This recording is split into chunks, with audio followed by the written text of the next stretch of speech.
বন্ধুরা, আপনারা এর আগেও দেখেছেন আমি একাধিক ভিডিও পোস্ট করেছি। বেতাই বৃদ্ধাশ্রমে আমি প্রায় আসি এবং এখানে যারা আমাদের যে সমস্ত দাদুরা দিদারা আছেন তাদের সঙ্গে আমি কথা বলি, তাদের সমস্যা নিয়ে তাদেরকে যতটুকু পারে আমরা চেষ্টা করি সহযোগিতা করার। তো আজকে কয়েকজন এই বৃদ্ধাশ্রমের তাদের যে একটু কথা আমরা শুনবো, এর আগেও শুনেছেন হয়তো, তো শুনবো। প্রথমে একজন দাদু। দাদু, আপনার কটা ছেলে মেয়ে? দুটো ছেলে। দুই ছেলে। বড় ছেলে কি করেন? বড় ছেলে সেন্ট্রাল সিকিউরিটি ফোর্স চাকরি করে। চাকরি করে, তাই তো? আচ্ছা। হ্যাঁ। ছোট ছেলে? ছোট ছেলে বেকার। বেকার। আর মেয়ে? মেয়েরা সব আছে মোটামুটি ভালো। আচ্ছা, ভালো আছে। কটা মেয়ে? দুটো মেয়ে। আচ্ছা। এই যে এর মধ্যে যোগাযোগ, ছেলে মেয়ের মধ্যে যোগাযোগ কে করে এই মুহূর্তে আপনার সঙ্গে? এখানে আছেন আপনি, যোগাযোগ কে করে এই মুহূর্তে আপনার সঙ্গে? যোগাযোগ যোগাযোগ বলতে আপনার সঙ্গে যোগাযোগ রাখে কেউ? কথাবার্তা আলোচনা? ছেলেরা কেউ যোগাযোগ রাখে না। রাখে না। আপনার ছেলে, বড় ছেলে কি করে বললেন? বড় ছেলে সিআই হিসেবে চাকরি করে। সিআইএসএফ এর চাকরি, কেন্দ্র সরকারের, এখন রিটায়ার্ড হয়ে গিয়েছে। হ্যাঁ। আপনার যে নাতনিরা তারা কেউ যোগাযোগ রাখে আপনার সঙ্গে? তার দুই মেয়ে। হুম।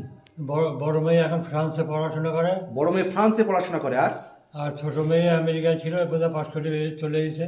ছোট মেয়ে আমেরিকায়, মানে দুজন নাতনি, একজন ফ্রান্সে একজন আমেরিকায় থাকতো, তাই তো? হ্যাঁ। তারা কেউ যোগাযোগ রাখে না, ছেলে যোগাযোগ রাখে না। না।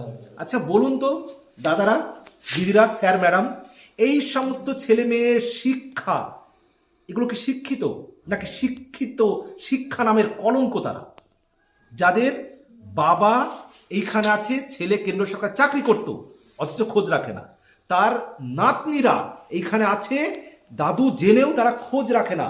বয়স কত আপনার দাদু? আর আমার হ্যাঁ, 88। 88। চিন্তা করুন। আমি আরো একজন দিদির কাছে যাও। দিদি বলুন। আপনি এখন এই যে এই পরিস্থিতিতে আছেন, একটু দিদির দিকে ঘোরাও। আপনার কয় ছেলে? আমার একটি নীলমণি, ওই একটি সন্তান। আপনি তো দু চোখে অন্ধ, একদম দেখতে পান না। না। আপনার পরিবারের বা আত্মীয় স্বজন কেউ যোগাযোগ করে?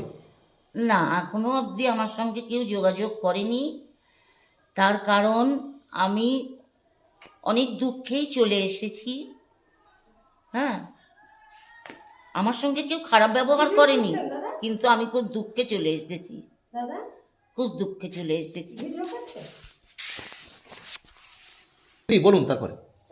এই আর কি, কোনো আমি মানসিক কষ্ট পাইনি, কিন্তু আমার যেন মনে হলো আমি ছেলের কাছে বিরাট বড় একটা বোঝা। তার দুটো সন্তান এবং তার নিজের ওয়াইফ, এবং সে চারজনের সংসার, খুব কষ্টের, অভাবের সংসার। সেদিনও আমি বলেছি অভাবের সংসার। এই সংসারটাকে যাতে কষ্ট না হয়, যাতে কষ্ট না দেই, সেই জন্য আপনি চলে এসেছেন। আমি সত্যি তার জন্য। আপনার ছেলে কিন্তু আরো যোগাযোগ রাখে না। কিন্তু আমার ছেলে জানেই না আমি কোথায় গেছি, কি করেছি। যে এত ভিডিও কল তুমিও সেদিন ছেড়েছো। আমি আপনার বিষয়ে তো ভিডিও ছেড়েছি, আপনি দু চোখে দেখতে পান না, তার জন্য আবেদনও করা হয়েছে। হ্যাঁ, যাই হোক, রেসপন্স পাইনি। আপনার ছেলেও কোনো যোগাযোগ রাখে না। না, না। তাহলে দাদু, আপনার বড় ছেলে কেন্দ্রীয় সরকারের চাকরি করত, অবসর নিয়েছে, বোধহয় রিটায়ার হয়ে গেছে। রিটায়ারও হয়ে গিয়েছে। তার দুই মেয়ে ফ্রান্সে, একজন আমেরিকা, একজন পড়াশোনা করে এসছে, তাই তো? হ্যাঁ। অথচ তারা, তার দাদু যে বৃদ্ধাশ্রমে আছে এই খবরটি পর্যন্ত নেয় না। সেটা এখন ছেলে জানা দিয়েছে কিনা। তারা যে দাদু আছে কি, বেঁচে আছে কি, কোথায় আছে, তাদের কি জানার একটু দায়িত্ব নেই? সেটা তো আমার কর্তব্য নয়। আপনার কর্তব্য নয়। তার মানে কি তারা খোঁজ নিচ্ছে না? আপনার মেয়ে, দুই মেয়ে, তাই তো? হ্যাঁ। মেয়েরা খোঁজ নেয় আপনাকে নিয়ে? তারা এক মেয়ে এসেছিল 3 বার। এক মেয়ে? কোন, ছোট মেয়ে না বড় মেয়ে? ছোট মেয়ে। ছোট মেয়ে নিয়মিত খোঁজ খবর রাখে? ছোট মেয়ে রাখে। ছোট মেয়ে রাখে। বড় মেয়ে? বড় মেয়ে কোনো খোঁজ খবর বড় মেয়ে খোঁজ রাখে না, দুই ছেলে খোঁজ রাখে না, তাই তো? হ্যাঁ। দুই ছেলে খোঁজ রাখে না, বড় মেয়ে খোঁজ রাখে না, নাতি নাতনিরা খোঁজ রাখে না, হ্যাঁ। তাই তো? তাহলে ওই যে আপনার ছেলেকে পড়িয়েছিলেন, কেন্দ্রীয় সরকার চাকরি পেয়েছে, আপনাকে নিশ্চয় প্রচুর কষ্ট করতে হয়েছে, অনেক কষ্ট করতে হয়েছে দাদু।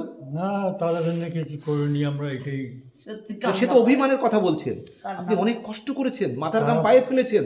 তারা তো সেই কথাই বলে। বলুন স্যার, ম্যাডাম, কি বলবো? 88 বছর বয়সের একজন বৃদ্ধ মানুষ বৃদ্ধাশ্রমে, তার ছেলে হাইলি প্রতিষ্ঠিত, রিটায়ার্ড করেছেন হয়তো। বড় ছেলে প্রথম প্রথম কদিন ফোন করেছিল, আমিও কথা টথা বলেছি। তারপরে এই দিদি বলছে আমি একটু কথা বলবো, যে পরিচয় করে দিলাম যে তোর এক পিসি আছে, পিসির সঙ্গে কথা বল, বৌমাও মানে কথা এখন বলে। আর কথা বলে না, না। এখন আর কথা বলে না। আর আপনার নাতি যারা এই আমেরিকা ফ্রান্সে পড়াশোনা করতো তারা কোনোদিনই ফোন করেন আপনাকে? না, না, মানে তারা জানেও না যে তাদের দাদু বেঁচে আছে না মারা গিয়েছে নাকি কোথায় আছে। উনি বলছেন অথচ এনার 88 বছর বয়স, তাই তো? 88 সেটা বাবা মা জানায়নি ওদের নাকি। যাক 88 বছর ইয়ার্স ওল্ড এনার। কি বলবো বলুন তো, মানে